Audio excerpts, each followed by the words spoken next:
Hey guys, how are you? I pray that you guys have had an amazing Wednesday. I am out relatively early on today. Wanted to talk to you guys about honestly, I think the main thing I'm going to be dealing with on this lesson is boundary setting, the power of boundary setting, the repercussions of not setting boundaries. But also, I'm going to teach you for the most part how to demon proof your soul. But I think, like I said, that's going to be like the main pointer. Um, when I was putting the title together of this, that was one of those things I was like, this is not going to be one of those ones where you see probably like 800 people log in. I won't speak that, but nevertheless, it is necessary. And there are people who need this revelation, need this information, and I am here for it. So, like I said, I pray that you guys have had an amazing day. Forgive me if I just look out of it. I just got two things that happened right before I came live. 5 minutes, within 5 minutes. I need you to hit me within 5 minutes. The first thing that happened was I went and my god baby, I checked my inbox and my god baby had sent me a message. She's just 5 years old. She sends me messages on Facebook every once in a while, and I don't know it. She's on her iPad. What have you? She's connected to her mother account. It's just usually like ABCs or a picture of her doing something weird or what have you. It's always just weird stuff. But the child, I wouldn't have a way of. You couldn't read it if I showed it to you. Let me see. And this is just small talk while y'all guys come in here. Now, you know what? I'm not gonna show. But I'll read it to you.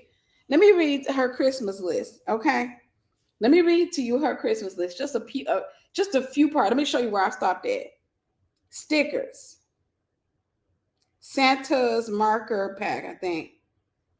Apron camp. I don't know what that is. Candy bag, unicorn slippers.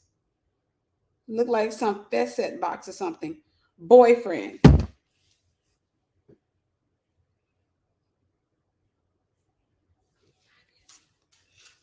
Five. I had to call her mom. I was like, girl, I'm triggered over here. I'm triggered over here. Oh, what have you? But you cut out about Sunday. When I see that baby, keyed out about hands on head, pray. 5 years old sent me that list. And also, on a more serious note, I found out about that guy Twitch from the Ellen Show. Now, personally, I don't watch the Ellen Show, and I don't know Twitch. But she mentioned Twitch to me. She's like, that's trending on TikTok right now. I was like, I haven't really been on there too much today, or what have you. Let me close this out. I haven't been on there too much today. But he committed suicide, your wife and children, and yeah, that's disheartening. It really deals with a lot of times what people are going through in the background that we are completely unaware of. Depression is no joke. And of course, that's a spirit of suicide. The spirit of suicide likes to come after so many people, especially around this time of the year. The spirit of suicide is heaviest, and I have my theories that I won't get into, but it's heaviest this time of the year. I'll give you this much. This time of the year, first, there are a lot of rituals that people get involved with, including Christians, that are demonic.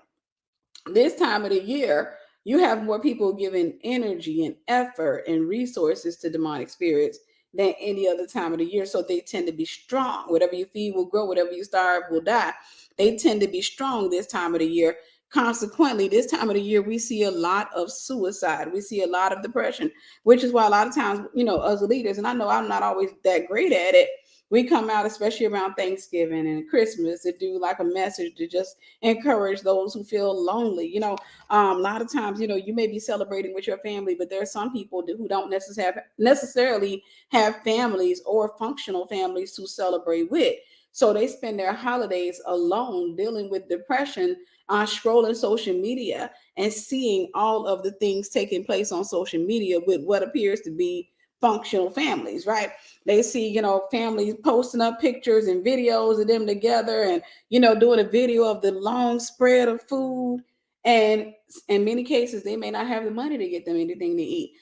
They may not have that family, so they're sitting at home, maybe eating noodles or what have you. And the enemy will utilize that as an opportunity to tell them, you're not worthy of life. You're not worthy of living. You should just give up. or what have you, because the enemy will not tell you the truth. He won't tell you that this season, every season, is preparing you for the next. And you have to get that in your mind. Everything is preparing you for something. And if you get the right thing out of it, then you'll be out of that thing in no time.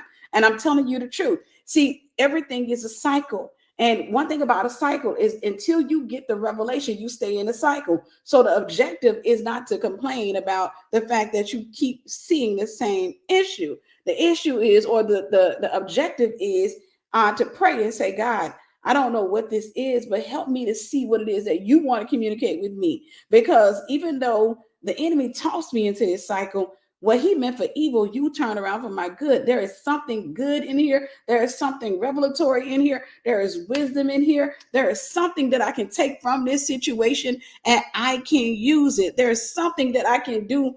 I can benefit from this situation or what have you. And that's what you have to do. Now, before we get into the message, I'm going to ask a huge favor of you.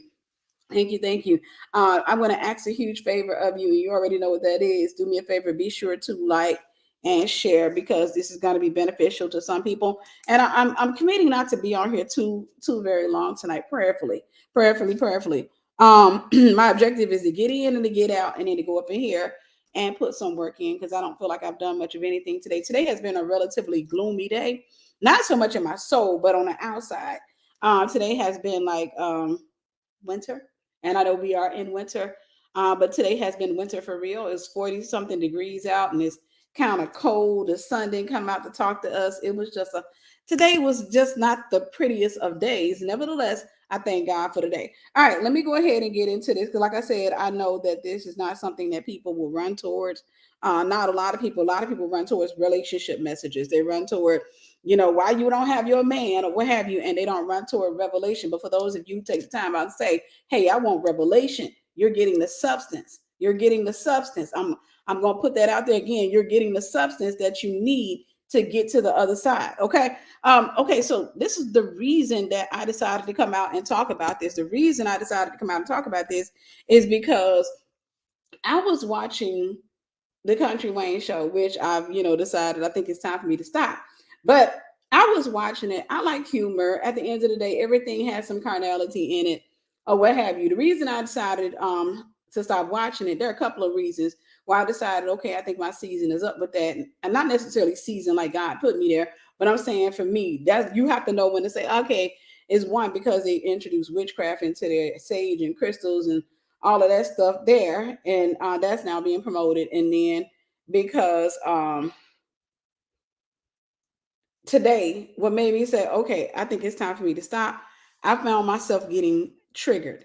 And I don't like that word triggered, because it just sounds like weakness. But I'm not saying that triggered in a way where I was getting in my feelings or anything, but I was getting a little bit annoyed, because the main thing that I saw on the show, like every problem that every person was having, centered around them not setting and solidifying boundaries. It's centered around them not setting and solidifying boundaries. And just last night, I had a deliverance session with my students. We did a powerful deliverance session. God moved mightily. I'm talking about demons were screaming out, crying out, and they are gone. The sisters are free. It was beautiful, or what have you. So my objective, in life is not just to cast out demons, but to teach you how to prevent yourself from picking up demons, and at the same time, to teach you how to demon proof your soul. This is the reason why, I'm doing this message. I want to show you how to demon proof your soul. So in that, again, I'm watching it, and I know I can't necessarily give away shows, but I'll say this. There was one where the wife of a man, she's at the gym with her trainer, and he's putting his hands on her waistline or what have you. And I get it, because some trainers are kind of hands-on, but her husband comes in, he communicates that, hey, I'm not okay with that, or what have you. The wife is just argumentative, but the wife knew that the trainer had been flirting with her, what have you. So she was more so ready to check her husband than she was to check her trainer. That I was annoyed with. I'm talking at the screen. This is when I know it's time to go. I'm talking at the screen. I'm like, oh, girl, I tell you, it's simple. You can keep going to that gym. You can keep having that trainer, but you can't have me. You can't. I'm just sitting there talking noise at the thing. Then the husband now, he didn't communicate it. And that's a boundary within itself, because you got to have internal boundaries. Internal boundaries mean prevent you from talking too much about a situation to people who can't do anything about it. Internal boundaries mean that you have to sit back and you got to be able to hold yourself. That means to guard your heart. But and now I was sitting there, and this guy, he's being taken to the club by his cousin Philip. His cousin blindfolds him, takes him to a strip club, and he's like, "Man, I'm a married man. I can't go up in there." He's like, "Yeah, man, but you know your wife, she's doing this. Your wife doing it. You gotta come on in, man. Come on in." And I'm out there. I'm like, "Boy, you better not get out there. I don't care what you got going on with your wife. You know that's something y'all got to talk out. You better pray it out." And I'm like, "You need to get rid of him." So that was my way of saying, "Okay, This is a little bit annoying." So I'm finding myself having to skip more episodes wherever I see anything dealing with honeypot, witchcraft, where I'm like, I can't watch that. I can't watch that. I can't watch that. I'm like, that's usually a sign that it's time for me. That's, God's way of saying, I need you to move on. My daughter, I need you to move on. But, and then one with a guy, he let his ex-girlfriend move in, and he didn't want her. She just popped up at his house out of nowhere. And she just trying to talk because she heard he's about to be put on TV or what have you. Then she pops back up, and she's like, I need somewhere to stay and what have you. You could tell she hustling. You could tell, and he let her stay there. I'm just, you know how you be when you see somebody being taken advantage of. That's how I'm feeling a lot of time. Like, oh, you gotta do that, even though I know it's a show. So I'm saying that to say, yes, honey pie is affiliated with witchcraft, but I'm saying that to say, or from what I heard, anyhow, I'm saying that to say, a lot of the problems that I found is it's the name of it's the name of some you got to look it up, y'all.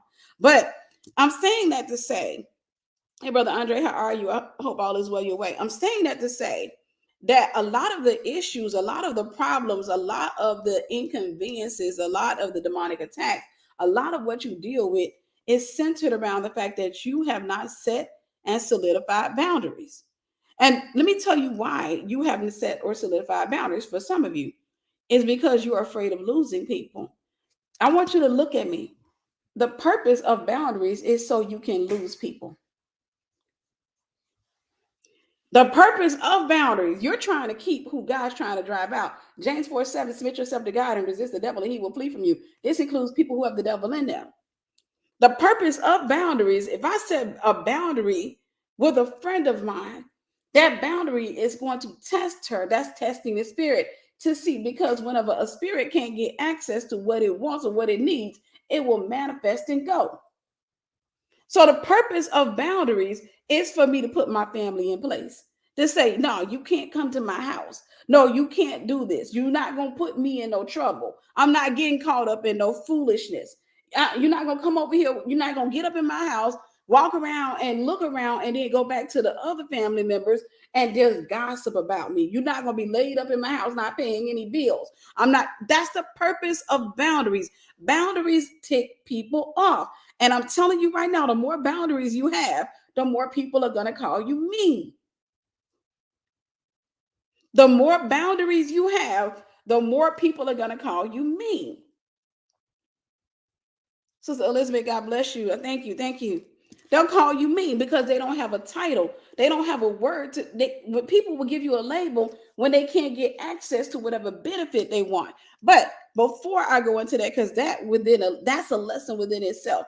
Before I go into that, I'm gonna read these things. Like I said, I can tell just by how I'm moving now. I'm not gonna be on here very long, but let me give this to you. I'm gonna give you eight ways to demon proof your soul. 8 ways to demon proof your soul. Number 1, love right, not hard. I hear people saying this all the time. I love hard. I love hard. I love hard. No, you don't. You idolize, you obsess. That's not loving hard. You don't know how to properly love. You don't guard your heart. So you find yourself getting caught up in a bunch of feelings with people. And then you have this toxic loyalty for that person, so much so that your loyalty to that person is more than your loyalty for God. Evidence because you are willing to sin against God for that person. And so you idolize that person. You're willing to give up your life for that person. You're willing to give up your sanity, your resources for that person. You didn't count the cost before you built a thing. And so now you're walking around telling everybody that you love hard. There is no person on the face of this planet that loves hard. You don't love hard. You just don't love right. See, the thing about love, God is love. And I want to introduce you to the reality that you're made in his image. you are a snippet of love. You are an embodiment of love. What does that mean? If you say you love hard, that means you're saying I melt. I give all of me to a person. I give all of whenever I get with somebody, I go all in. Okay, that's a problem. If I meet a man, I can't go all in. I don't know this dude. I don't know his dude. I don't know him for me to be going all in.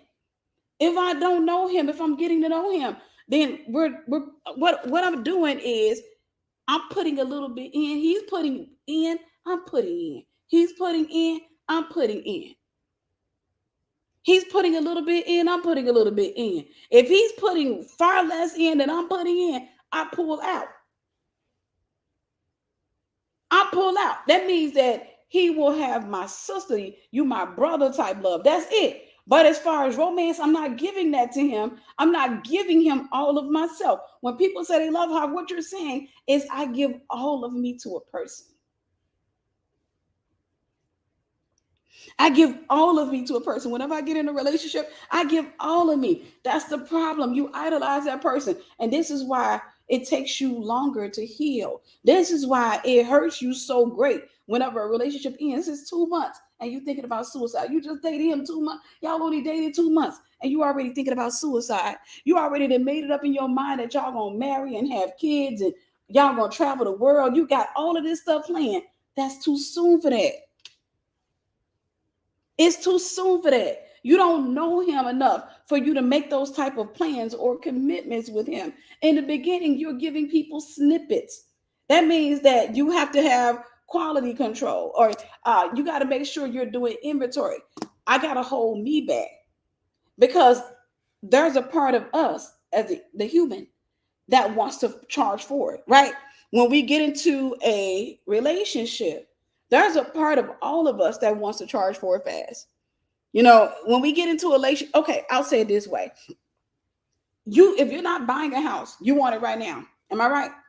You don't want to go through the process. You don't want to have to go through the process of, making sure you had enough money. You don't want to go through the process of lawyers and real estate agents. You don't want to go through none of that. You just want to walk into your house. They give you a couple of papers to sign at the front door. You get your keys, get all your stuff and bring it in. That's it. Period, point blank. But that's not realistic. That's not how that works. You want to charge right in. We are the same way when it comes to relationships. When it comes to relationships, we want to charge right in. That most of us, when we get into a relationship, we wanna skip all the hellos and just skip all of that. Just the niceties, just the beginning. I forgot what you call it, just the beginning talks. We want to skip all that. We want to go straight into the house, the kids, and okay, let's go looking for properties or what have you. But you got to hold that part of you back, right? You got to sit back and tell yourself that's not the speed limit of love. That's the speed limit of desperation. And I'm not desperate. So I'm not going to give in to my flesh. My flesh wants to go. If you get into a relationship, this is how your flesh works. And I want you to tell me if I'm wrong. You get into a relationship, especially if you really like the person. You get into a relationship, you want to kind of hit skip. You want to hit skip. You want to skip all that other stuff and go straight into proposal. Let's planning marriage. Let's go out looking for properties so we can go, we can have our first house solidified. Let get married and let's have babies. We want to skip that. But you do know that as an individual, the Bible says, take no thought for tomorrow, but sufficient for today is the trouble thereof. And be anxious for nothing. So what you have to do repeatedly is you got to keep your mind in today. Even though you're sitting, dude, I really like you. I want to speed, but you only want to speed because you want to speed with who you think he is. You're in love with the image in your mind. So now what you have to do is you have to crip walk. You got to slow walk toward, you got to get to know the person in increments, but love right. Love right. Most people don't know how to love right. And I believe that part of loving right is getting yourself right with God. That means seeking first the kingdom of God and his righteousness and allow him to add everything else to you. One thing I could tell you in my single journey, and not even a single journey, because that wasn't even the intent or the reality of my journey. My journey was just my journey in God. But I happened to be single along the way. But in this beautiful journey that I've been on, one of the things I've learned is that Me, the more I've gotten to know God, the more I'm getting to know him, the more he reveals to me about himself, and the more he reveals about me. And every time he reveals something that's so revelatory to me, I go to this point when I'm just like, whoa, I thank you. And I start realizing how many relationships I've had or things that it wouldn't have worked if he had put me in a relationship 3 years ago or 5 years ago, because I didn't necessarily know that part of myself. And I realized that one of the reasons that you seek God is so that not only he gives you a revelation of who he is, but he gives you a revelation of who you are. That includes your purpose. And that way you can introduce the person to who you truly are, not who you're pretending to be or not who you learn to be. All right, I'm going to move on. Love right, not hard. Number 2, study the word daily. Study the word daily. And again, this is how the demon proof your soul. Study the word of God daily. There should not be a day that you don't study. I've noticed that most counseling and coaching I've done one-on-one, and y'all know I pulled it over a year ago. I don't know if I'm going to put it back up. I think that I'm going to continue doing Esther Prep because I believe people need to get in a structure. And I think, you need to get in a structure. And when I'm saying structure, I'm talking about get into a good church home or what have you, and definitely get some therapy sessions, but study the word daily. Study the word of God daily. There should be every day when you open that Bible, there should not be a day that you don't open your Bible. And I notice that most of the time when I'm counseling and coaching, when I say how frequently do you study your Bible, I ain't gonna lie, mine got dust on it. Or it's every few days. I get about 2 reads in a week. And I'm like, well, that's why your life is in chaos. How is it that you're going to sit there and expect? You got to understand the Bible is an instruction manual for the spirit realm. You don't know how to navigate yourself because it's an instruction manual for your soul as well. You don't know how to navigate yourself or the spirit realm. No wonder Satan keeps winning in your life. He keeps winning in so many people's eyes. He keeps winning because they're not opening their Bibles. They're not studying their Bibles. Number 3, pray every day without ceasing. I'm not going to stay here very long. Pray every day without ceasing. You already know praying every day or praying without ceasing does not mean that you wake up at 7 a.m. and you pray all the way up until 7 a.m. the next day, or you pray all the way up until it's time for you to go to bed and you wake back up and pray. No, you got to have time to eat. You got to have time to shower. You got to have time to brush your teeth. You got to have time to poop. You got to have time to go to work. You got to have time to have conversations, to clean your house, to help the kids, have conversations with the kids. So I'm saying that to say pray without ceasing doesn't mean to pray that every day. Now, it just means that don't put God on a schedule. Yes, it's a good time. It's a good thing to have scheduled prayers. I have scheduled prayer from when I wake up, scheduled prayer from when I go to bed, but throughout the day I pray as well. Throughout the day I pray as well. Throughout the day I will sit back and I will talk to the Lord or what have you. So pray without ceasing. Number 4, heal. Of course, that means get a therapist. You got to be intentional. Put be intentional in parentheses. Put be intentional in parentheses. You got to heal. The number of people that are not intentional about their souls is astronomical. And it's sad because a lot of times you have this asinine, or a lot of people have this asinine way of thinking where they believe that, okay, it's just going to happen. One day, because God know my heart, he know I'm not a bad person. But God said the heart is wounded. Now, we know the Bible says the heart is evil and deceptive. Who can know it?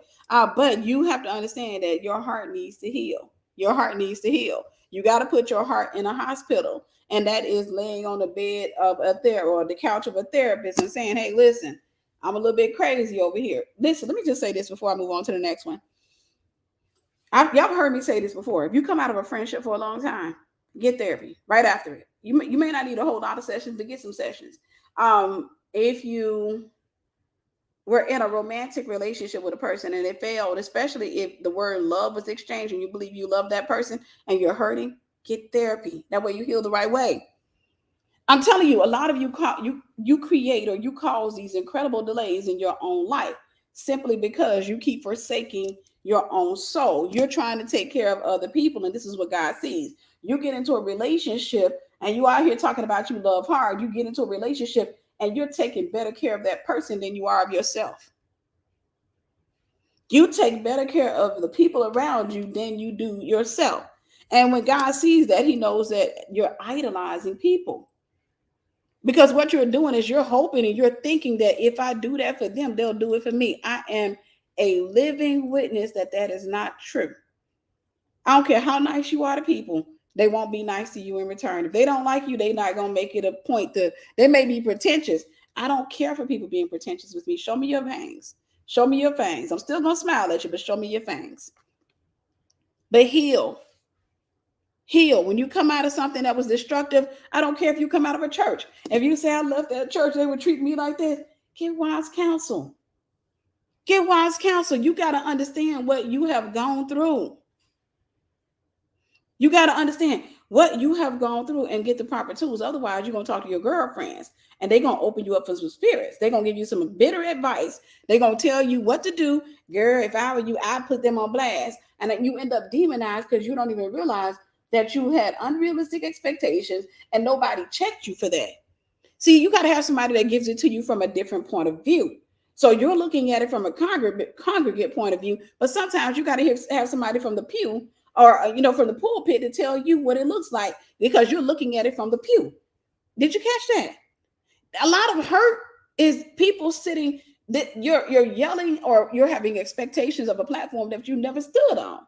And you don't know what it's like. So you have no empathy for that side of the equation. You have no empathy. You just have expectations. And when you have no empathy, your expectations become unrealistic. When you have no empathy, your expectations become unrealistic. I'll give you an example, then I'll move on. I get people, one thing about being a leader, the frustrating part is that you offend people daily without knowing it. You offend people daily without knowing it. And an offense could be somebody inboxing me and saying, hey, I need deliverance. Can you take me through deliverance? I can't stop what I'm doing. Call this person on the phone and take them through deliverance. As simple as it sounds, I have a myriad of things to do. And there's order in the kingdom of God. That person should be in a good church home where they can get deliverance at their church.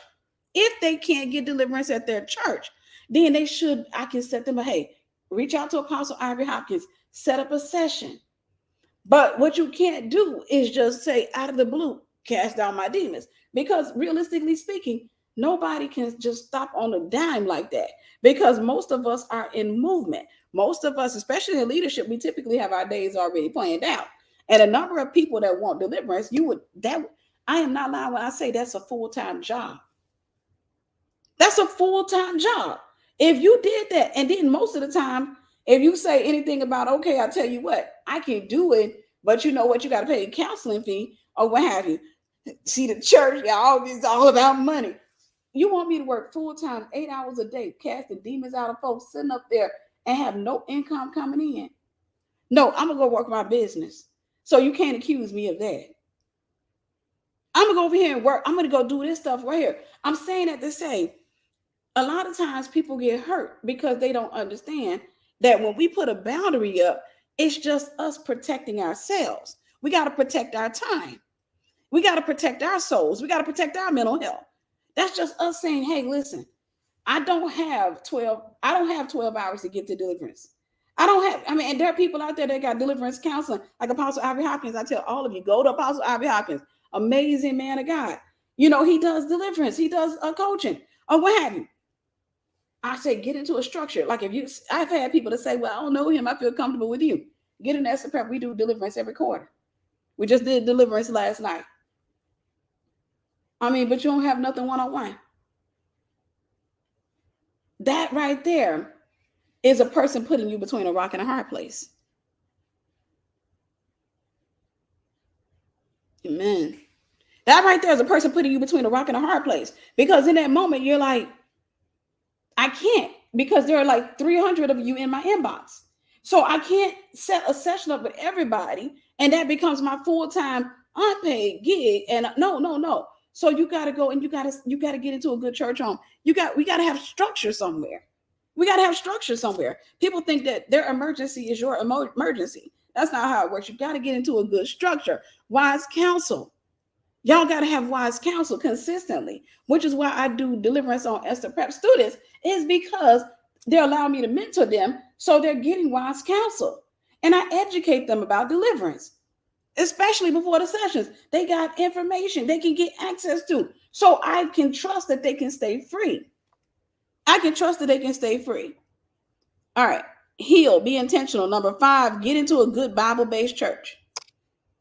You can't be walking around here out in these streets and uniting nobody's church. Get yourself into a good Bible-based church. The Bible says, don't forsake the coming together of the saints. I'm not going to spend a lot of time here, but get into a Bible-based church, a good Bible-based church, and stop making excuses talking about the last time you were church hurt. Again, you may be looking at it from a pew perspective and not a pulpit perspective. You may have unrealistic expectations because sometimes people think that the light zooms in on them from the crowd, and this is how people think. They think that whenever the pastor is on the pulpit, that the light is zooming in on them and everybody else dissipates, everybody else disappears. You don't realize that there are hundreds, if not thousands of people in that crowd, and all of them have the same desire and expectation as you.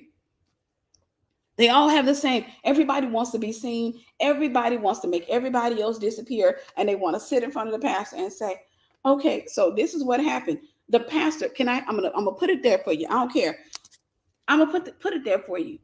The pastor cannot help you live your life. Because some of you, your problem is you want somebody to walk alongside you as you make your decisions. You want somebody to walk alongside you as you make your decisions. You want to go out here and do what you want to do, and then what have you? Then you want to buck up against the pastor when they say, whenever you feel like your decision is working for you, when they say, now that is not the right person. No, you can't single out a person and make them your single pastor. You can't make them close their church. You can't make them close their programs and walk with you, and you become their only. I am not lying. You get into leadership. You see that's how people are. Most people, a lot of people are like that. They want you to shut down everything that you're doing, and it's got to be just you and them. So you don't understand, okay, so this is what I have. You should get rid of her. But anyhow, let me tell you what happened to me. You can't do that. Get into a good Bible-based church. Number 6, get to know your wiring. I'm gonna spend a minute here. I don't care. Get to know your wiring. Anytime I've counseled, and I was talking about this on TikTok yesterday. Not TikTok, Instagram. If you're not following me on Instagram, go follow me on Instagram. I'm trying to get more active over there. But I was talking about this yesterday. Like a lot of couples that I've counseled, I asked them questions like, okay, do you know, like, woman of God, what's your wiring? What you mean? Like, what is the call on your life? What do you do? Like, what is your purpose? I mean, I go to church. Like, who are you? I'm Tina. That's fine. I know your first name. But what is your call? What is your purpose? You haven't discovered yourself, and you wonder why the man that you with haven't figured you out. You don't even know who you are. You have to know your wiring. If you're an apostle, prophet, pastor, teacher, evangelist, what is your wiring? What is your purpose? What is your purpose? Because let's say, for example, apostolic. If you're an apostle, let's say you're an apostolic woman. Apostolic women typically are type A's. Type A personality.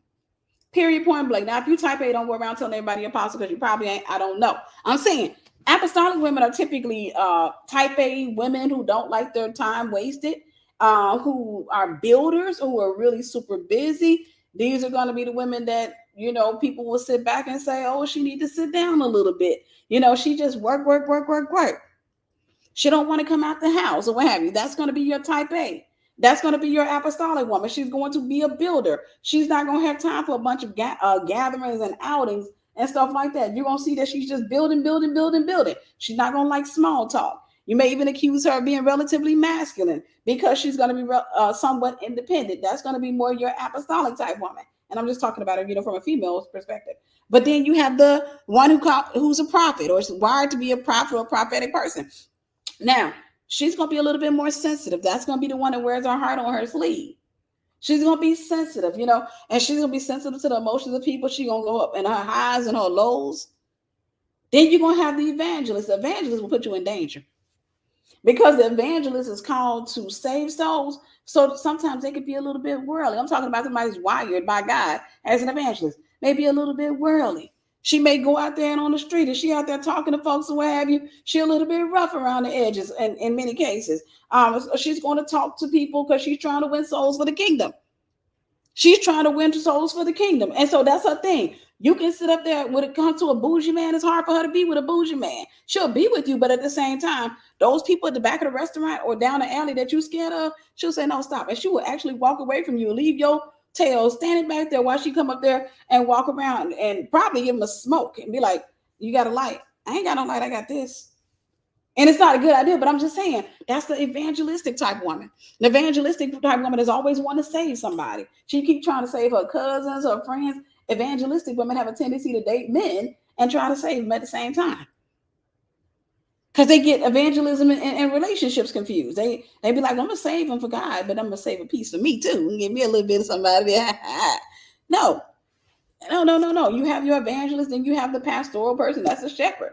That's the one that's got with women and men under her. She's always covering them. She's always, babe, I gotta call you back. I got Teresa on the other end of the line and she's going through some stuff. That's gonna be your the one that's wired as a prophet. Then you have the teacher. When you got the teacher is gonna be always trying to educate the dude. She's gonna be trying to educate everybody. The guy says something to her. She says, well, actually, that's going to be your teacher. That's part of the wiring. I always ask her, do you know the wiring of a woman? Or I'll ask the woman, do you know the wiring of a man? And I'll say, men, do you know how women think? Because men are logical, women are emotional. That is just, and women, we have a degree of logic. We're logical, but we're more emotional. This is why God calls us the weaker vessels. That's what he means. We're weaker emotionally, physically and emotionally. We tend to be weaker. Men tend to be a little bit more logical. They're emotional, but they override their emotions with logic. Women, on the other hand, we have a tendency to get in our feelings. That's why we don't like being friends with each other in a lot of cases because y'all just be crying over too much stuff. It just uh unless you're a type A female will get off the phone with you. A type A female will be like, girl, what is you crying about again? Oh God, you still crying over that dude. Girl, I'll tell you what, a type A will try to give you something to do. You ever thought about starting that, that wig making business you were talking about? Won't you go work on that? Go work on that. Cause good God, you over here crying about a dude who work at a sushi kitchen, and he don't even cook the sushi. He work in the back. He got to clean it. The man ain't even making enough money to buy himself a pack of toilet tissue, and you over here crying over him. I just don't get it. I just don't get it. Right? Type A's are builders. Most of the time, you see a Type A, they're going to be business owners. They're going to be, structured to build. And I don't want to say it, but type A's, I believe, make the best wives. I do believe that because type A's are not that emotional. They're just building and creating or what have you. And type A's are kind of like, oh, it's okay. Just do this. My friend girl called me one day and she told me, she said, if I'm going through something, I'm not calling you. She said, because she said, anytime I'm calling you and I'm crying, she said, if I'm crying, you're just like, okay. You said you give me like a couple of minutes of, it's okay. Then you like get back up. You start giving me solutions of what I can do. That's type A. Type A gonna start going straight into, hey, go work on this, go work on that. You ever thought about that tambourine business? You said you want to do some tambourines. I tell you what, you don't put marbles on tambourines. You just, it'd be hard to shake, but still, go work on that. We'll just tell you to go work on something. Go work that stuff out because sitting in your emotions ain't getting you nowhere. Period, point blank. But when you're dealing with the pastoral one is always, a lot of times they're not so fun because they're, always trying to pastor their family. They got so many people that they're trying to take care of. They got so many people that they're trying to help. They're trying to, well, that's my little sister. Your sister's 43 years old, but I still gotta look out. She ain't no little sister no more. But I gotta look out for her because she's just going through so much. That's the pastoral one. And then finally you have your teacher. Well, I already talked about that. But then you have females. Then I tell women, do you know how men are? I tell guys, I say, okay. For example, I tell a man in a minute, if a woman is mad at you and you humiliated her and she feels shame publicly, you can't apologize privately. Because a woman, most of the times, have already told people about what's happened or what have you. And men, a lot of times, they lack an education about that. I told her I was sorry. It ain't enough. No, women are like this. Now you got to make everybody that's mad at you got to get you got to reconcile with all them first, because the woman wants all them to come back and say, give him another chance so that she doesn't feel bad. Yeah, prophetic people tend to be feelers. They're very sensitive. They're very sensitive. But then men tend to be a little bit more logical. I tell women, you got 2 minutes to make your point. So you better become really good at not sitting there and whenever you got a problem, just speaking out the problem and then breaking down. Because this is women. We have a tendency to want to break it down. So it started off with the butterfly that I saw yesterday outside. It got in front of the truck, and the truck was down driving down the road, and the butterfly got hit by the truck. And I saw the butterfly on the side of the road, but his wings were still trying to flap. I picked the butterfly up, and then when I was bending over picking the butterfly up, another car stopped and saw me. And the guy started talking to me, and I turned around and I was talking to him, and we were talking about the butterfly. And that's when you came outside. When you came outside, all you saw was first my button there, me picking up the butterfly. Then you saw me talking to the dude. I'm trying to explain to you that I don't know the dude, but you said it looked like my ex-boyfriend friend Troy, but that wasn't Troy. But I do agree he does look like Troy, but that wasn't Troy. That was me picking up a butterfly that was about to go into the light, and I just wanted to pray it on over to glory and what have you. With a guy, you literally don't have 5, 10, 15 minutes to build a case. I'm telling you, okay. I don't know if my brother's on here today to tell y'all, you don't have that long to build a case in most cases. Now you have some of those moments where y'all have long, planned out talks where y'all can be extensive, but a lot of cases you don't got 5 minutes. They check out. They gonna get that blank look on their face. They gonna get that blank look and they gonna start trying to get around it. No, for the most part, you got 2 minutes. It's like going before a lawyer. Just practice being a lawyer. It's like going before a judge. You don't have you only got 25 minutes to build your case. Your Honor, let me tell you, my client back here is innocent. He did not kill that midget of a man. He was in a toilet, he was in a booth next to the man in the bathroom, and he happened to be using the bathroom. He said he heard something. He didn't know that the midget fell into the toilet and drowned. He did not hold him in there. Your Honor, he ain't got 25 minutes. He ain't got 25 minutes to sit there and make a case. So I'm just saying, whenever you are talking to a guy, you have to be aware of that. You got to be aware of that. And then a lot of times, women are emotional. So we have a tendency to fantasize about reconciliation. Yo, tell me if I'm wrong. How the reconciliation is going to be. I'm going to talk to him because I got some new things, new ideas. He going to listen. He going to say, oh, I see it from your point. Then we going to kiss and make up and make love and we're going to go get something to eat. No, y'all going to get into a fight and you're going to be crying because you had good intentions. Y'all get into a fight. You're gonna be up in there crying because you mad at the fact that it wasn't supposed to end this way. You mad about your plans. You mad because you had plans that you were gonna tell him you're gonna speak for 25 minutes and he was gonna listen to you and you were gonna be real appreciative of it and he's gonna be real appreciative and then y'all were gonna make sweet love and then y'all gonna go take a shower, put on some clothes, and then y'all was after he woke up from his after sex nap, then y'all was gonna go to grab something to eat or what have you, and y'all was gonna sit there and talk, and y'all relationship was gonna get stronger. I'm a female. I know how women think. I'm telling you, I love the engagers because there be people. I'm telling you, there be people that's looking on here like, something. I bet y'all don't be inviting y'all guys. For those of y'all in relationships, because y'all don't like being told on. You don't like being told on. But realistically speaking, whenever you come before a man, the best thing I learned, don't come with a problem, come with a solution. Don't come with a problem, come with a solution. Don't come with a hey. So, for example, one common problem that women have a tendency to have with men is that men tend to not be the smartest um, bulb in the pack when it comes to, excuse me, other women. So when you're in a relationship, other women are going to flirt with your men. And sometimes they don't want the man, they just want his attention. They just want to prove to themselves and to you that they can take your man. We already know that. But sometimes guys don't know that. And so we're sitting up there trying to get them to understand.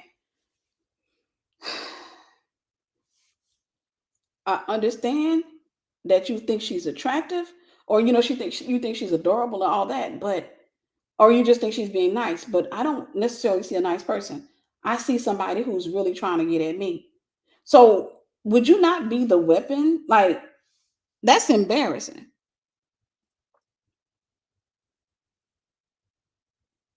That's embarrassing. Rather than going and saying, every time I come outside, she rarely ever speaks to me. Boy, she see you, she be like, "Hey, Tyrone," and then you act like a dookie staying on a wall. You over there talking about some, hey. And I'm standing right there. You just sat here and watched her not spoke to speak to me. And you not, no, you don't go like that because it starts to fight. You start to fight. So sometimes you have to sit back. Right. Sometimes they're oblivious. Sometimes they just don't know because they don't know. Because men typically are straightforward.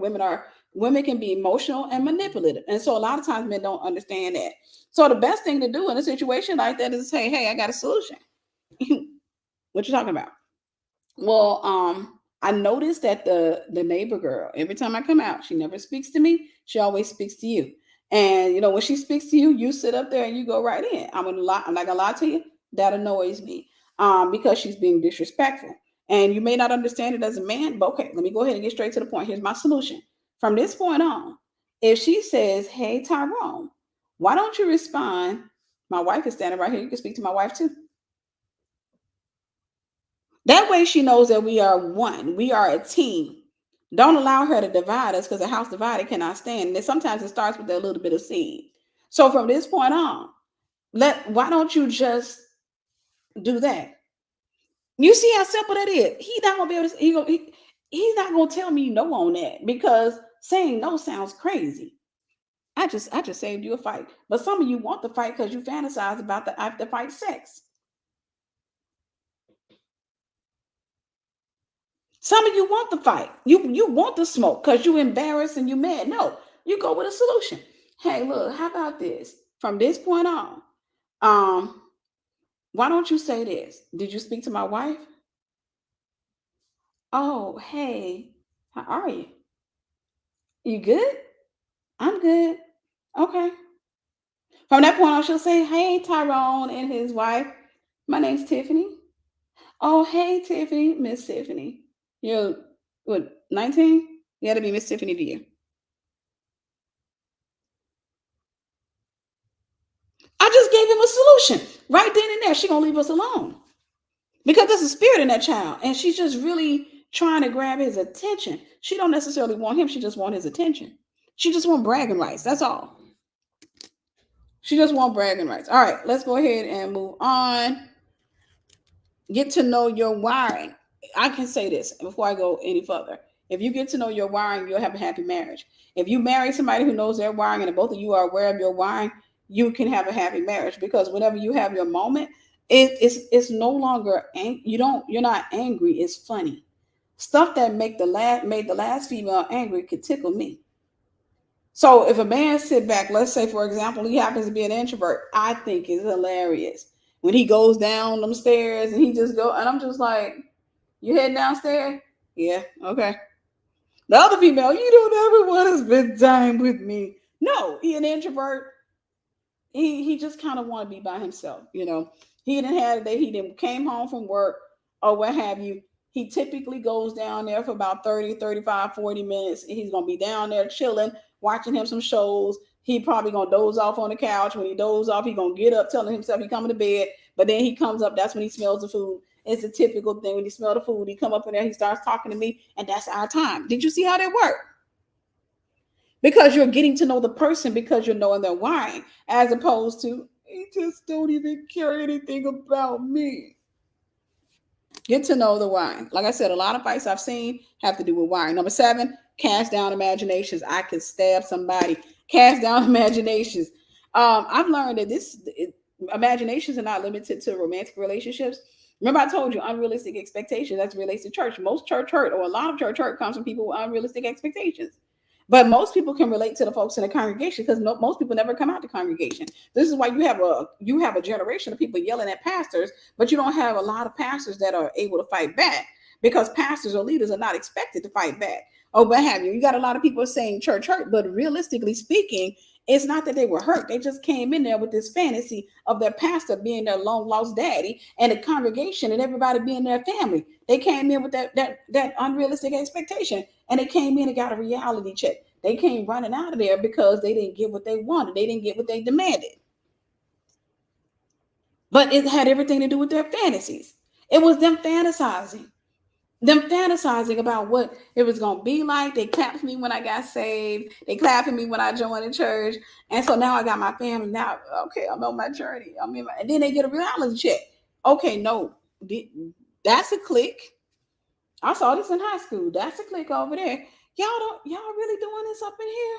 They broken that. Oh no, you gotta be able to go into a space and understand that your objective, and I'm just talking church, but in there, your objective is just to get to know God and the fellowship with the saints. Over the course of time, you'll find your people.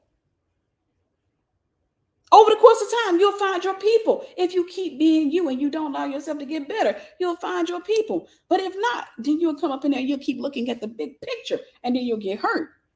You'll get hurt. Cast down imaginations. Cast them down. Don't fantasize about, oh, that's gonna be my best friend. I want her to be my friend. She's gonna be my best friend. You're gonna get hurt, or you're gonna hurt her because you're gonna go in with these grand expectations. And the minute she puts a boundary up in front of you, you're gonna be hurt. The minute she sits back and says, hey, listen, I'm not necessarily looking for a friend right now. Oh. And all you're thinking about is I had good intentions for her. But you don't realize that at that moment she's saying, I've reached my capacity because I don't necessarily have time to give to a friend. I don't necessarily have time to start a new friendship building, talking on the phone every freaking day, listening to you talk about everything, your desires, your plan. I just don't have time for that right now. And it ain't personal. I see you. We can probably say hello from every now and again, but I'm just not trying to fool like that. I'm just not.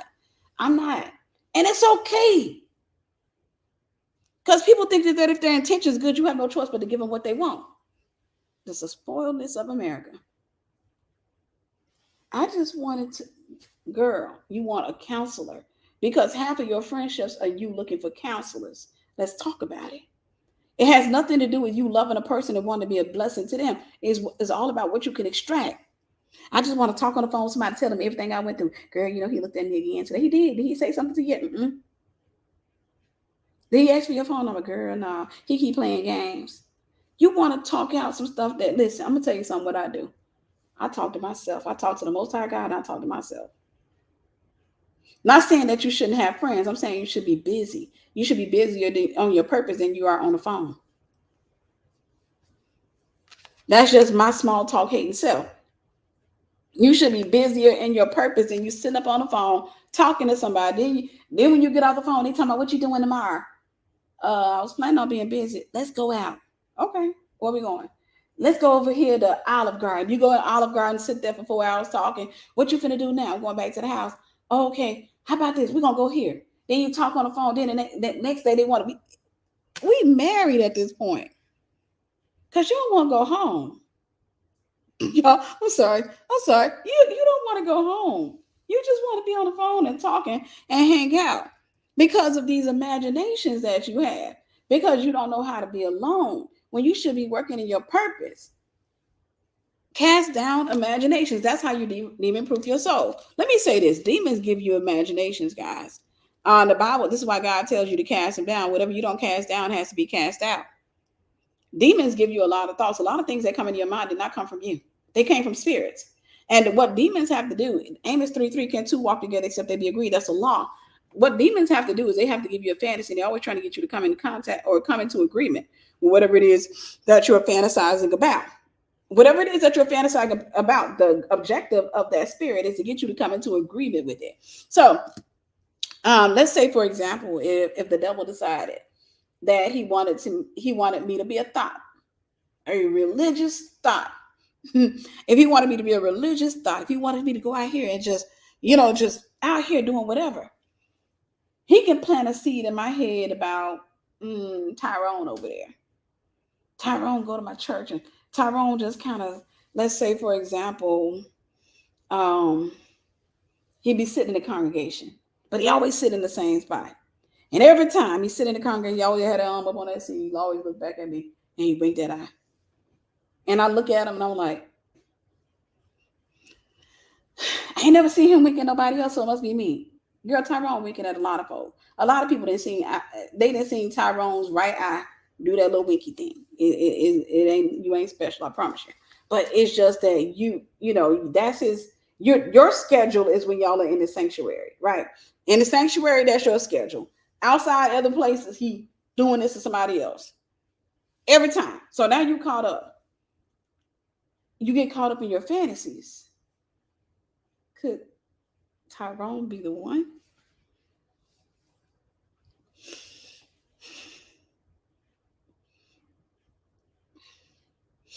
What I like about him is that he's tall and he has the best lips. Okay, he has the best lips. I Sister Janika, you're awesome. I thank you, sis. God bless you. He has the best lips. I don't know if I've seen anybody with such. His lips are voluptuous, but not like gay voluptuous. It's this real, yeah, I'm talking about. He's something to look at. He's something to look at. Then you get in a relationship with Tyrone. And you think, because I've seen Tyrone laying prostrate before the Lord. I didn't see Tyrone crying. I didn't see Tyrone get so caught up in the spirit that he didn't even see me fight. He didn't wink at me because he was in the spirit. I didn't see Tyrone. And I'm like, this is a good dude. This is a good dude. Thank you, Lord. Who knew I was going to find him in the sanctuary? And then you find out that Tyrone ain't as holy as he was. He wasn't crying because he loved the Lord. He was crying because he was saying, I'm sorry, God, because last night, after he got through watching three episodes of a triple X video, he called the other girl in the church, that the new convert that ain't all the way converted yet, invited her over, and they did some unholy things. And you find out that now this girl here done left the church because she thinks she's pregnant, and Tyrone, she trying to figure out why Tyrone's still going to. She want everybody to put Tyrone out. So now you hurt because you were in a relationship with Tyrone. Then you start dating somebody else because you're dealing with fantasies. What you don't realize is what the enemy's trying to do is turn you into a religious witch.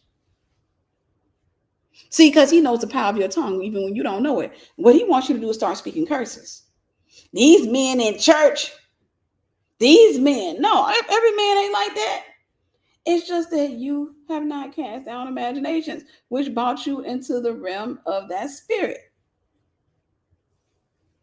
You weren't casting down imaginations. Every time a dude looked at you, you got in your feelings, you got in your fantasies. Every time a dude looked at you for more than 3 seconds. 1, 2, 3. Okay, he liked me.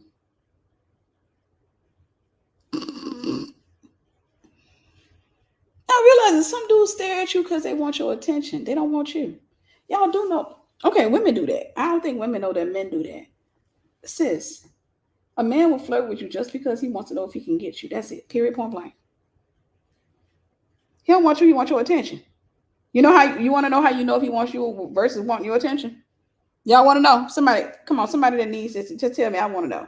You want to know how you can tell he doesn't want you, but he just wants your attention? I'm gonna wait for somebody to put I want to know, then I'm gonna answer y'all. In the meantime, in between time, I'm over here looking at this skin, realizing this Saturday. Nobody said it. Tell it, okay. When a man wants you, he'll pursue you. Men are the most certain, intentional people on the planet. When they just want your attention, they flirt, but they never pursue. I just set you free. When they want your attention, they flirt, but they don't pursue. Now, sometimes a man can flirt out of fear. But if it's a repeated thing, like if you go to, let's say, work every day, 5 days a week, and Tyrone works with you at the job, and Tyrone is always like, hey, beautiful. You're like, we gotta stop. And that's all Tyrone does. Tyrone don't want you, he wants your attention. He likes flirting with you because he likes getting that response. He doesn't want you. He likes knowing that he can have you if he wants to. That's it. That's an ego thing. That's an ego thing. Now, if he wants you, he may do that one time, hey, beautiful, just to see how you respond. You're like, hey, Tyrone. He'll come back and he'll be like, hey. Probably with then a week or two. So you gonna let me take you out? You gonna let me call you sometime? You gonna let me call you sometime? Sure. But cast down imaginations. Every time the enemy wants to attack you, remember the battleground is the mind. Anytime the enemy wants to attack you, He uses this right here. He using that noggin of yours. He uses this right here. And most people don't take the time out to cast down what comes in this right here. They just let it play out like a movie. And they just sit there. People are watching these movies in their head and allowing them to navigate or teach them how to feel about other people. What's wrong with you? Did somebody tell me what's going on with her? I don't know. She been acting funny. And you come to find out, old girl, think you she done had some kind of demonic thought about you that you don't like her or what have you. So now she's walking around acting like that. I tell you, don't give people access to your heart. If they have trouble guarding their own, cast down imaginations. Number 8, set, establish, and solidify boundaries. Set, establish, and solidify boundaries. You say, what does that mean? Most people don't have any set boundaries. And when I say set boundaries, I'm not talking about things that you've locked in here. I'm talking about write the vision and make it plain. You got to sit down and write it out. I will not do this. I will not tolerate that. I will not allow anybody to call me out of my name, for example, especially when it comes to family, because sometimes family feel the right to you. They feel like they can cuss you out or what have you. I will not allow anybody to cuss me out of call me out of my name. It's your personal constitution. I got a book I'm working on. It's going to be more of a journal called My Personal Constitution. And it's really for you to just sit down and journal and write out your personal constitution. And you write down the penalties. You got to write down a penalty. Okay, first offense, warning. Second offense, I'm going to put space and distance between me and this person. Third offense, I'm going to reissue the warning and I'm going to make it clear this is the last time. Fourth offense, I go no contact. Most people don't have those things set in their lives. Consequently, they end up picking up demons because you keep getting the same people around. And I got to say this before I forget. This is what I've learned. A lot of times people pick up spirits because you keep getting a demon cast out without putting space between you and the demonized people.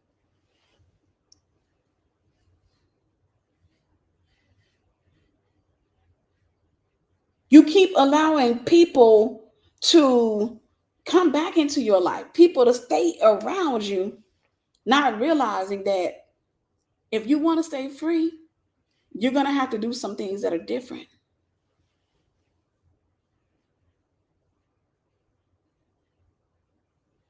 You have to set, establish, and solidify boundaries. And I will tell you guys, get my book of boundaries series. You can get it. Starts with the black book.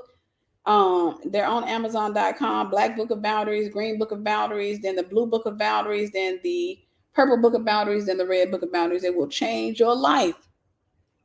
But you have to set and solidify boundaries. You got to set them and you have to establish them. Set them means to put them in place. Establish means to put them in the ground. That means to lock them in. That means to start. And then you have to solidify. That means to build that wall. And that wall can't be fluid. I talk about this in the book of boundaries. That wall has to be impenetrable.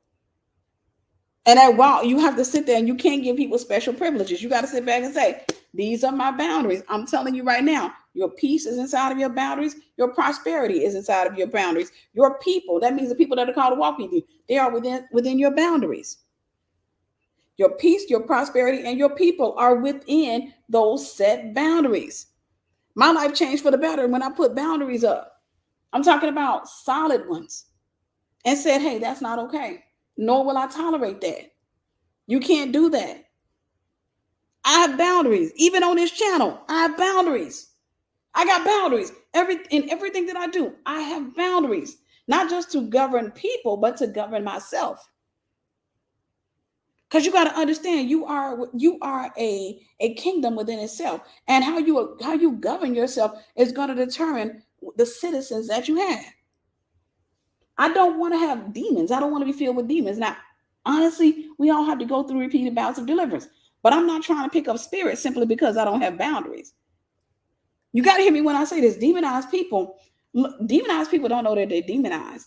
In most cases, many cases, what they do, what is a symptom of demonization is they are moving in survivor's mode. They're moving in survivor's mode. And by this, I mean, they know that, hey, I got a need and I feel like you can fulfill it. I see something in you. I see something around you. I see something that you have that I feel can make my life a lot better. Rather than them working for it, rather than them dying for it, rather than them studying for it, rather than them just going before God on their own, people use people. And you have to make it a point to understand. You got to have boundaries around you. You got to have boundaries around you. If you don't have boundaries around you, let me show you. And I'm going to get ready to let y'all go. I told you I ain't going to be on here long.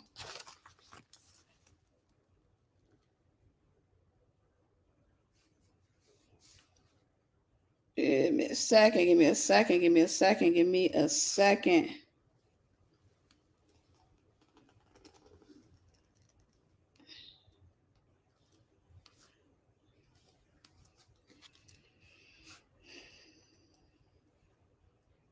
All right. Let's say these are your boundaries. Remember, the Bible says, guard your heart, for out of it pours the issues of life. Let's say this is you. Notice there's an opening in your boundaries. Notice that there's an opening in your boundaries. Let's close it in a little bit more, because I think this is an obvious one.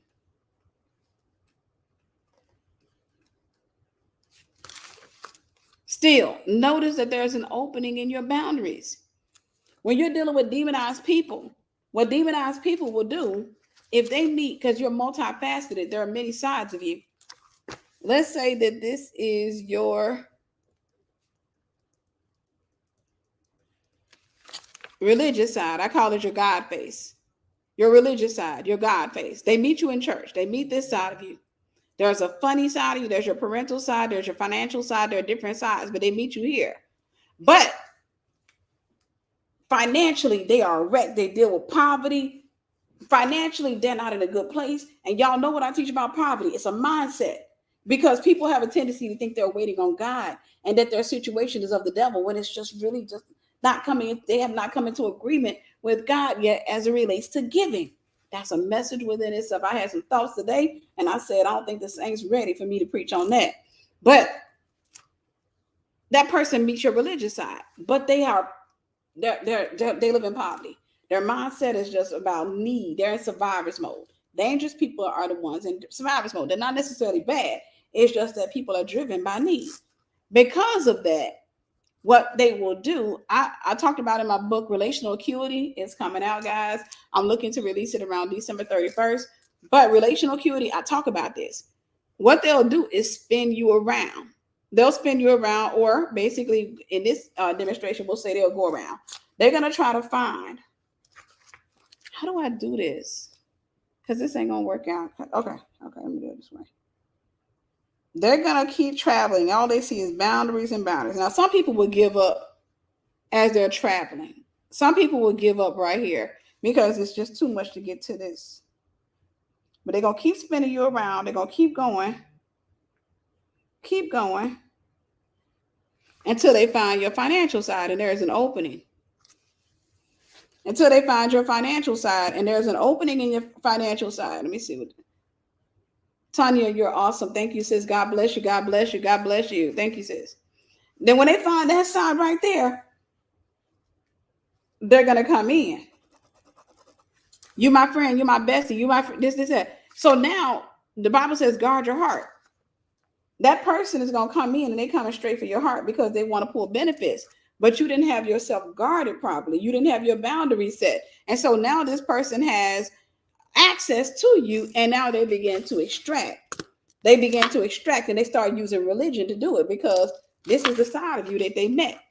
Now, if they had met your parental side, they would use that side of you to, but because they met your religious side, they be cut out of both. Say, God is gonna bless you. God's gonna do this for you because you helping me. God this, that, God. And God is like, no, I need you to tell her no. I need you to tell him no, because I'm trying to deliver them. I'm trying to set them up, and you're not helping them.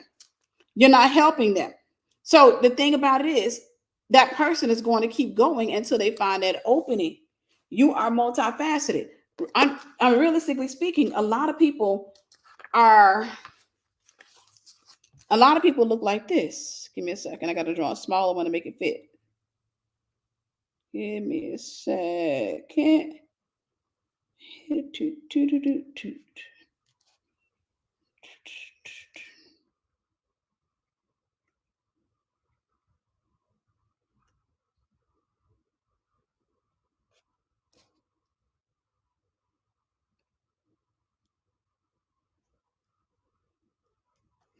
Okay.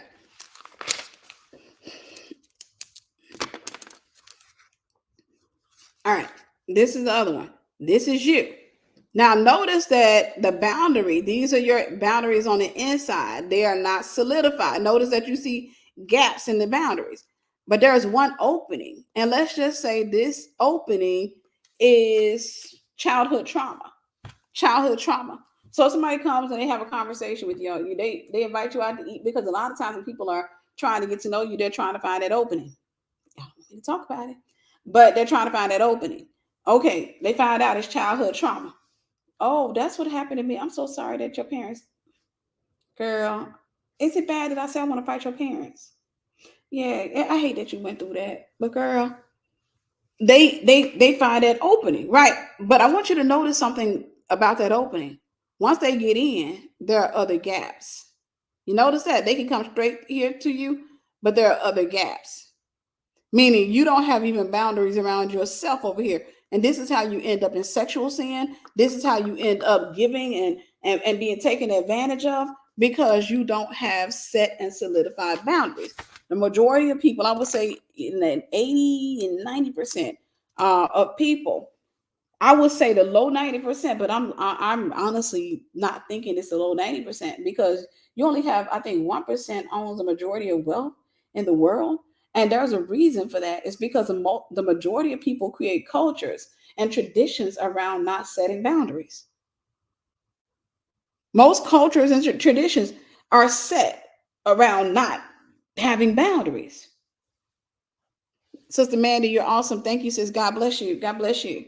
Most cultures and traditions are set about, and especially with family not wanting to have to see any boundaries in your life. And you know what? We give into that kind of stuff. We give into that kind of stuff because what we are doing is we're trying to make sure that we're not persecuted or abandoned, mismanaged, mistreated, or misunderstood. So consequently, we go with the flow. And then you end up picking up a bunch of spirits. You end up dealing with frustration. Sister Poya, I love you. God bless you, sis. Thank you. Thank you. But you end up we end up dealing with frustration because there's an opening, there's a gap that people are coming when people come into your life. And you notice here, when you see right here where it's the boundary around yourself is not there, that is not going to be strong. So that means that even though there's a boundary here, it's not solid, which means that a person can actually push right through it. A person can actually push right through that boundary. I'm saying all that to say you have to set and solidify boundaries. You got to set them, establish them, and solidify them, and understand that they are going to cost. A lot of people stop doing it when they realize the cost. The Bible says before you build a thing, count the cost. You find out how expensive boundaries are when you start setting them. You start realizing that, hey, people are literally out here getting mad because I said no. Like I said, I I don't want to come to your house. I don't because I don't necessarily know you. So I don't think that's a good start off is me coming to your house. You know, I don't. I don't. I'm saying, you saying, hey girl, I'm gonna invite you to my house and I'm gonna cook for you. No, you listen. Remember I said study a person, get to know our culture. Y'all do know that there are varying cultures even within each community. Within the Black community, there are different cultures. The cultures are not the same. Study where a person come from. I'm from Mississippi. There are varying cultures in the Black community in Mississippi. Just Mississippi alone, there are varying cultures. But there are overall cultures that you will find in Mississippi amongst the entirety of the races, like white, Black, Indian. It doesn't matter.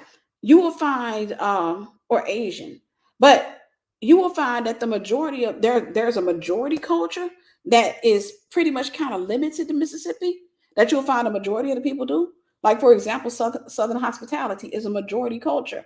Southern hospitality, if I'm passing you and you're passing me and you don't speak and I don't speak, you're rude. Or it's obvious we don't like each other. That's a culture. It is culture. That's why when I came out of Mississippi and I came into places like, and people walk by and they're like, because we were taught that that person was stuck up and rude. And culture hit deep because for you it makes so much sense. To the other person, like in New York, majority culture, people don't speak. That's what I heard. I've never been in New York, but majority culture, people don't speak. People walk by all the time, their head in the air, and they just keep moving. Where I'm from, we speak. We greet, right? Strangers and all. Where I'm from, if I'm passing by you at the supermarket, if you're close enough, now if you're on the other side of the aisle, I'm not bothering you. We don't have to speak. But if you walking right by me and we get like with the eye contact as I'm pushing my basket and you pushing yours, you don't do this here. Yeah, yeah. I mean, we're not gonna think anything of it, but for the most part, where I'm from, you speak. Where I'm from, when you pushing on by, you kind of make eye contact and they'll kind of, even if it's just a smile and a head nod. But you greet one another. Hey, how you doing? I'm good. How you doing? And you keep it moving. You keep it moving. That's how you found out who didn't like you. Because when you did that to somebody that didn't like you, they didn't speak. And so one of the things that you want to do, you have to also know that. You got to know where a person is from. I'm from Mississippi. If I come across a New Yorker, right? New York is a whole other planet. If I come across a New Yorker, that's a new world. And I have to understand. Sister Sabrina, I love you. God bless you, sis. Thank you. Thank you. I have to understand this is a New Yorker. And so I have to say, hey, listen, that's really weird that you're walking around here like you really think that's okay. And they're looking like, no, y'all speaking to everybody. That's weird to me. It's culture. It's culture. You have to understand that we don't get to know people. We get to know what we want from people. That's it. And that's what creates the fight. Most fights will be eliminated or at minimum minimized if we got to know people. If we knew their wiring, their culture, their beliefs, what they wanted, if we knew ourselves. If you can introduce a person to the you that God called you to be, the God that got the you that God gave you a revelation of, and they can introduce you to them, the God that I mean the person that God gave them a revelation of, and y'all knew each other wiring, and you got yourself. Then hey, listen. At the end of the day, y'all can sit there and look, and you can laugh about your different. You can laugh about your differences.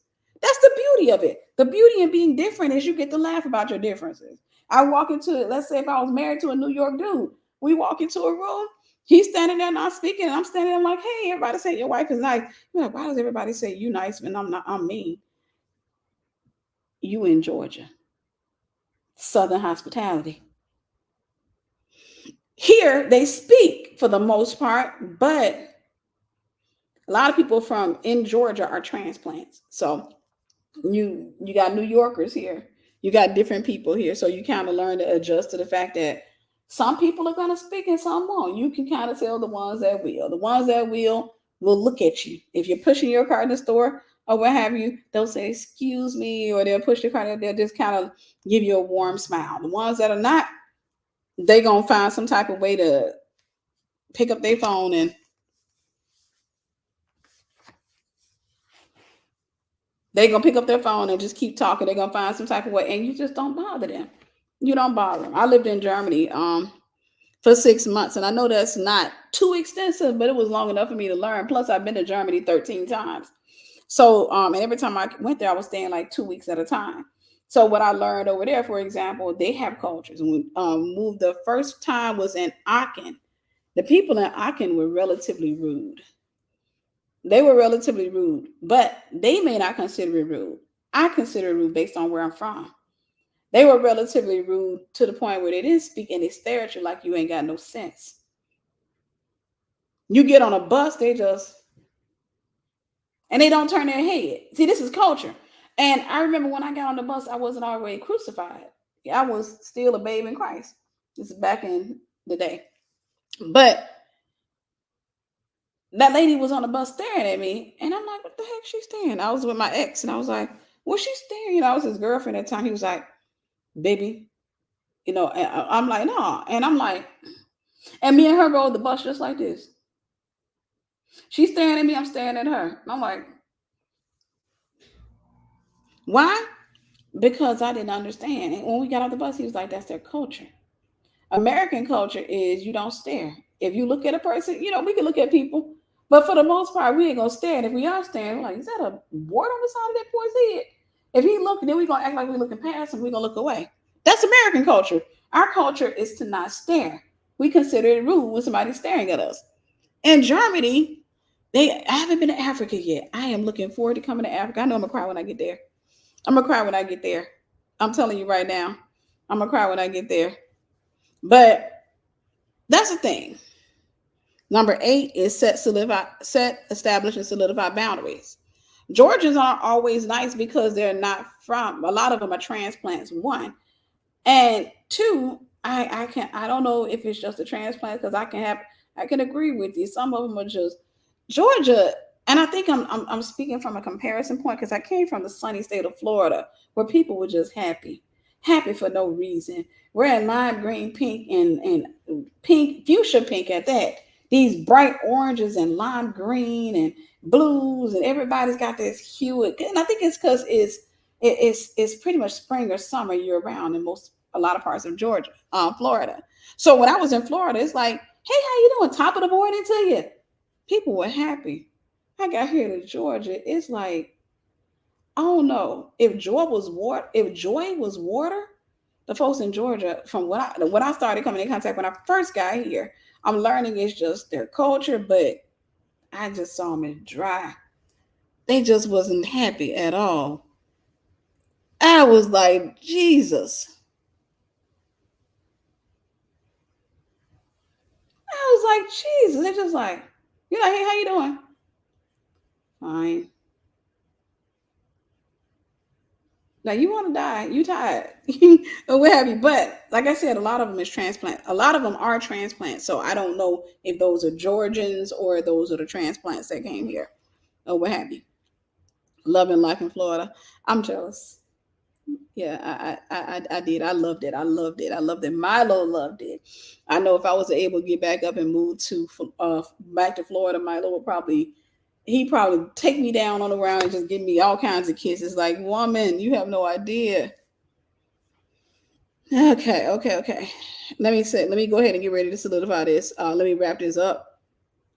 Yeah, it's different, and I think for the grace on my life, that's one of the things that I had to get the lesson with. It is genuinely different in different states. It's not even just like that in America. It's like that in Germany. Because when we were in Aachen, Germany, the people were not that nice. But when we moved, my ex and myself, when I remember when he was living in Germany, I came and stayed down 2 months that time. But when he was living in when he lived in the people were friendlier. They were different. They were completely different. And then when I remember when we moved to Ibabak, in Ibabak, they were friendly. They were Mississippi type friendly. So it's different in different regions. Like different places you go, there are different cultures. And within every culture, there are subcultures. Families have their own cultures. And it is always a good idea to understand people's cultures. Now, it doesn't negate the fact that you have to set and solidify boundaries, and everybody can get those boundaries. Y'all talking about they can get their hands. No, they can get those boundaries. It doesn't negate the fact that you have to set and solidify boundaries, because a lot of cultures give people permission to disrespect each other. I'm being honest. A lot of cultures give people permission to be disrespectful of another person's marriage, to be disrespectful of another person's home, their children, or what have you. But you still have to set and solidify boundaries. So if I move to another country, I still have to set and solidify boundaries, right? But I also have to make sure that I'm aware of how that country, moves, the culture of that country and stuff like that. Doesn't mean that I have to necessarily go entirely into it, but I do have to embrace, some of the norms and traditions or what have you. But you have to set and solidify boundaries. All right, I'm gonna get ready to close. But the last of it that I wanted to say to you guys is this: Like I said, I did a mass deliverance with the students, and it was good. It was amazing. It was powerful. And my thing about this is, anytime I'm, doing a mass deliverance, what have you, it always reminds me of how precious God's people are, and not only how precious they are, but how the enemy is always after their souls, right? A lot of people just are constantly getting into bondage. The enemy is after their souls. And when I say soul, I'm not just talking about trying to take a person to hell. Sister Cecilyn, you're awesome. Thank you, sis. God bless you. Right, you're paid to stay, right? And I would want you to stay because I can't swim. I can't swim. I can't swim at all. But I know how to float, though. Well, no, I don't even know how to float. I know how to drown. But you have to set and solidify culture. So, like I said, when it comes down to it, the enemy is always after your soul. Your soul is your mind, will, and emotions. He wants you to lose your mind.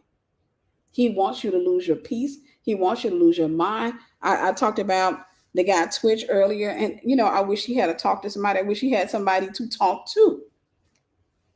He wants some, he I wish he had somebody to talk to, so that he could overcome that. And my objective, one of my things I want to do before this year completely ends, I definitely want to come out and do a suicide lesson for people who may be considering suicide, to let you know those are spirits. And I also want to do a video. I want to do a video. I'm going to do a video where you'll be able to listen to it and get measures of deliverance from the video alone. Because I don't have to be live, but especially from the spirit of suicide this time of year, because that thing tends to run rampant, and it always gets you into comparison. It seeks to get you into comparison, where you're looking at somebody else's life.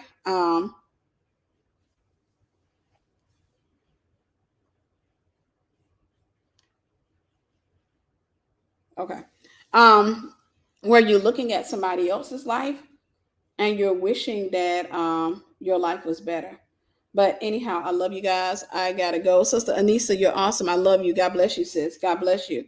I love you guys. I pray that you guys were blessed by this. Do me a favor, even though we're ending this, don't forget to like and share. If you want to sow a seed, if you were blessed by this, definitely sow a seed. I'm always appreciative of it. All right, I love y'all, and I will talk to you soon.